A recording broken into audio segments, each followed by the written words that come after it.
This little motor that could is the brainchild of Swedish hypercar maker Koenigsegg. Long known for novel engineering, this new electric motor, dubbed the Quark, believe it or not, weighs 63 pounds. But it makes 335 horsepower and produces 443 foot-pounds of torque. Your average six-cylinder engine weighs closer to 400 pounds. And even the traction motors in your typical EV right now weigh more than that.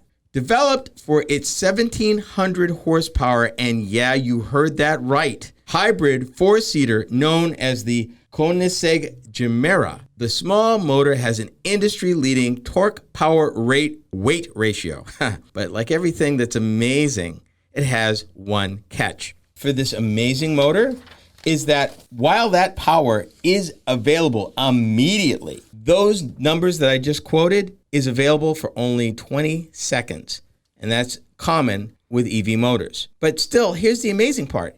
Even after 20 seconds, the numbers drop to 134 horsepower and 184 foot-pounds of torque. At 134 horsepower, that would propel most compact vehicles with no problem. And it's a little bitty thing. It's barely bigger than, a power drink can. It's a little bit bigger than that. Yeah, I see that picture here, yeah. I mean, and that thing, even after the first 20 seconds, would still give you pretty reasonable, decent torque and power. I mean, 184 foot-pounds of torque for a compact to even mid-sized vehicle is pretty impressive. That's pretty good torque. And the torque is the strength of the engine, what it will pull in terms of power.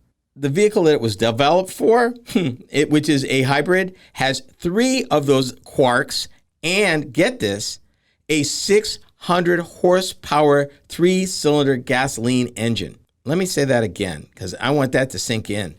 A 600 horsepower 3-cylinder motor.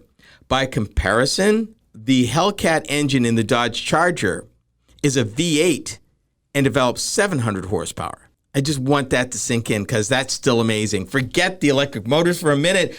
That 3-cylinder, 600 horsepower, how does that thing not self-destruct? But this is a hypercar maker. This small company develops crazy fast cars that are now electric, and they typically put these motors in the wheels of its cars. And it has like crazy, stupid, what they call brutal start torque. In fact, I want to get exactly what the guy said, because he called it very specifically. The Quark is designed to bolster the low-speed range of the Gemera where you need it, his quote, for brutal acceleration. Then the internal combustion engine focuses on the high-speed range. They said the beautiful part about using this combination, you don't need a transmission. You don't lose any mechanical losses due to stepping that power through the gears of a transmission, which allows them a continuous record speed push to just shy of 250 miles an hour with no transmission. Wow. Yeah, that is crazy.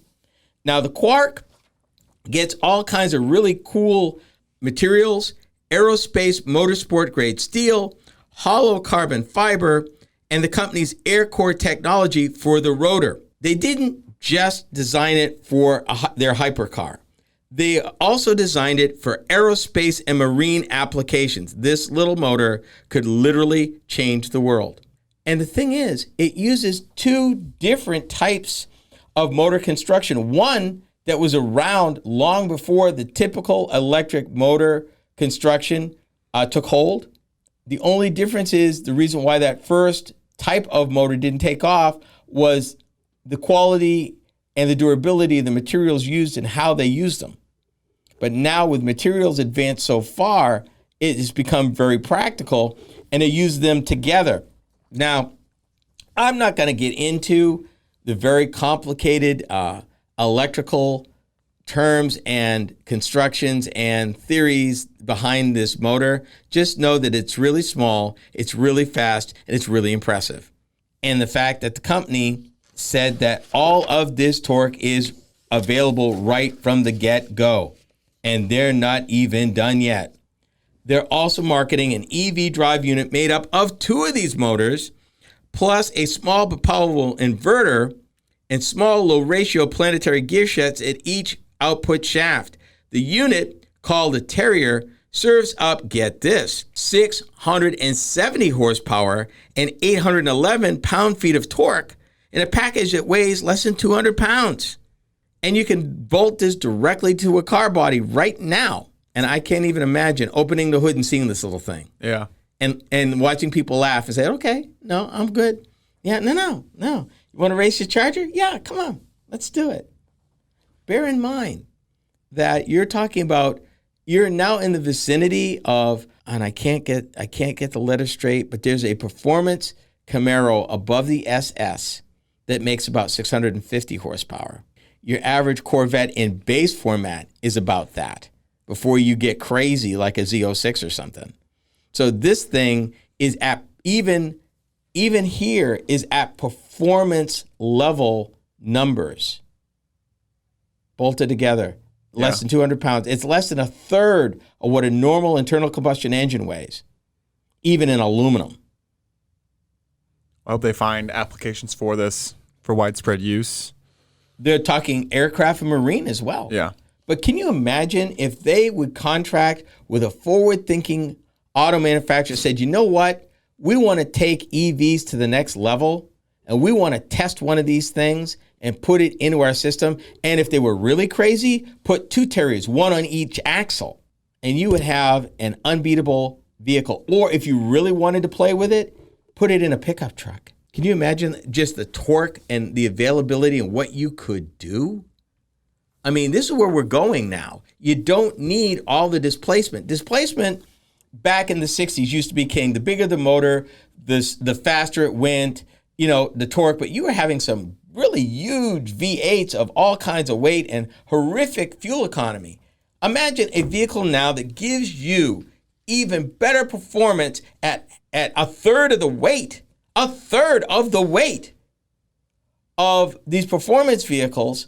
And because it's a third of the weight, what you could do with suspension, because it's electric, what you could do to the power profile or the energy profile of the motor, because you could literally program it to do what you want it to do.